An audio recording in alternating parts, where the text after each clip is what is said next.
Good evening. It's been great to have talked to several of you over the past couple of days, and I know we have a few more conversations lined up for tomorrow in terms of the individual planning meeting. I have some allergies going on right now, so if I sound a little nasally, that's why. It's not just my Michigan accent, if you will. So tonight I'd like to talk to you a little bit about the supervisor evaluation. When I say supervisor or mentor, we use those terms interchangeably. So just know that I'm talking about the same thing. A couple of big overview items before we dig in, and I'm going to dig into things that are found in Blackboard, the syllabus, the student handbook, but also some things that I've experienced over the last 7 or 8 years uh, running this program or running this class. So first, your performance is based on the NELP standards. So make sure that you're familiar with them, which most of you are pretty familiar at this point. But also make sure your supervisor, mentor is as well. We'll talk a little bit more about that in a second. Some of you have multiple supervisors or will be working with two people. There'll be more details on this later, but they will submit one evaluation between the two of them. And they will do that evaluation in task streaming. Like I said, more about that later. So, your responsibility, first and foremost, is to provide a link for the mentor video or orientation video, and I will post that in the announcements. You also will need to have them sign the site supervisor agreement form, and that should be submitted no later than May 19th. The site supervisor agreement form indicates that they've done the orientation video and they've looked over the handbook, the NELP standards, and the introduction letter. I mentioned on the last slide that they need to submit your evaluation, and Marcia Brightman from George Washington University will be providing that information to them later in the semester. Real quick, I'm going to switch over to Blackboard here, and you can find all of the information that I'm talking about tonight in the required documents section. So I'll just go back to, oh, you can't really see this, hold on. I'll go back to the announcements, and then I'm going to slide this over here for a second so you can see. And here are the required course documents.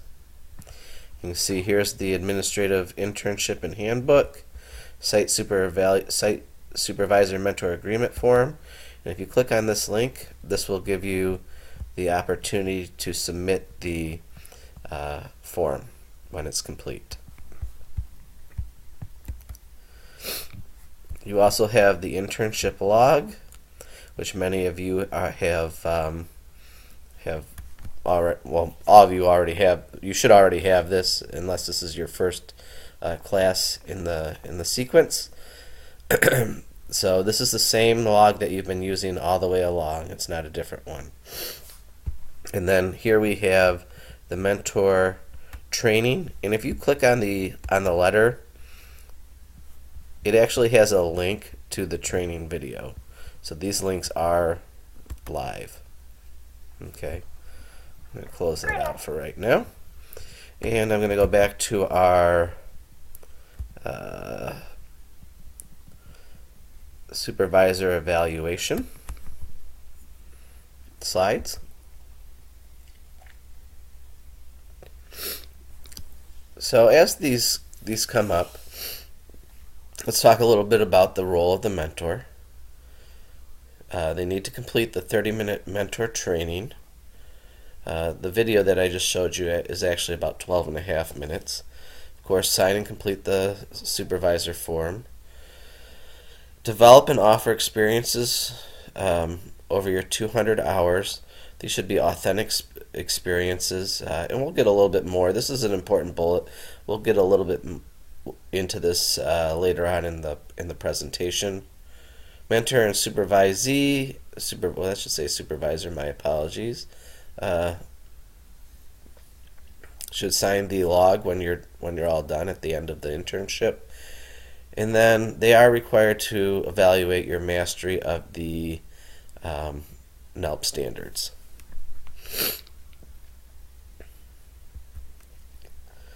So, some things that I've taken away over the years, and this really goes back to this third bullet.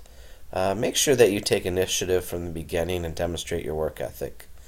Some mentors are really good at showing you the world and providing you with a lot of direction, and they're very explicit about the tasks that need to be done this summer. Others are not as hands-on, and I would say that's the case with, maybe close to 40 to 50% of the mentors and supervisors that I've worked with over the years. So you really need to be a go-getter. If you are not getting the experience that you want or you feel lost, the first thing you should do is have a talk with your mentor slash supervisor, and if you're still encountering obstacles, please contact me, and we'll work through some strategies to get you back on track. It's important that the supervisor sees your ability to take initiative. Again, be creative. This is what leadership's all about, and the responsibility really falls on you.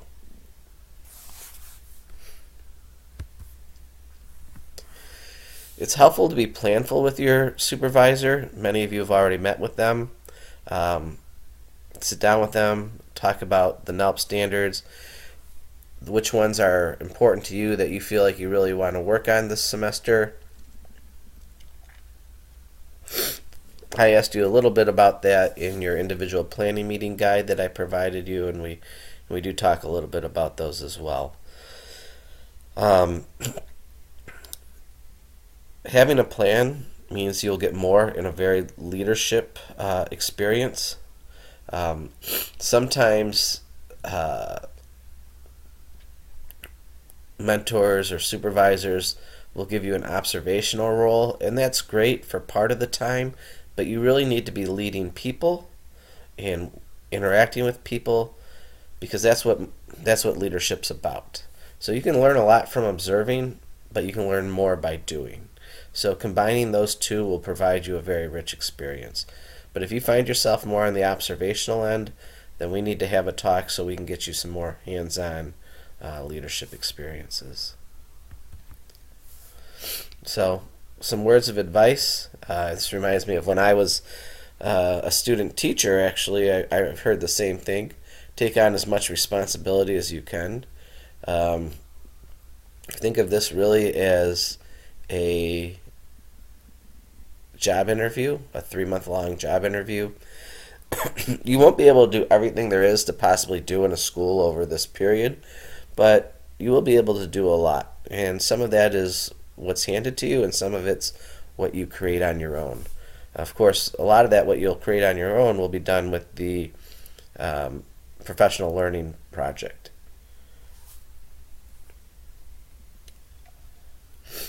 Finally, remember that you are representing GW in your role this summer.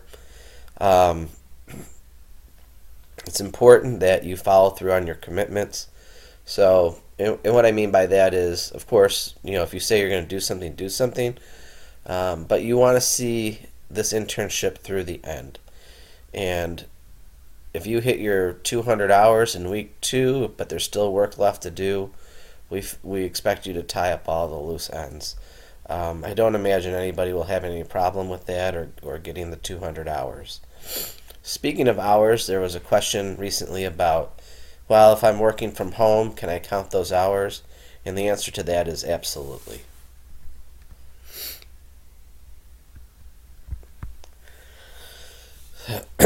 One thing that the supervisor video does is talk about the importance of giving feedback to the mentee. Often that doesn't happen. So sometimes you have to be explicit and ask for it. How am I doing? Remember, this is a learning opportunity. This is your chance to try things. And what I like to say is fail forward. So not everything's going to go the way that you thought it was, but that's what this experience is all about. It's helpful to draft questions that you could ask your supervisor to obtain feedback. Think about what you're writing about in your journals. That might spawn some questions. And again, you have to be proactive. Oops, one page too many. So at this point, I'm going to wrap things up. If you do have any questions, please let me know. I'll be posting these slides in the announcement with this video. Um, and I guess the last thing is just thank you very much again for your bio sketches. I've really enjoyed reading those and getting to know you. Have a great evening, and I will talk to some of you tomorrow and the rest of you soon.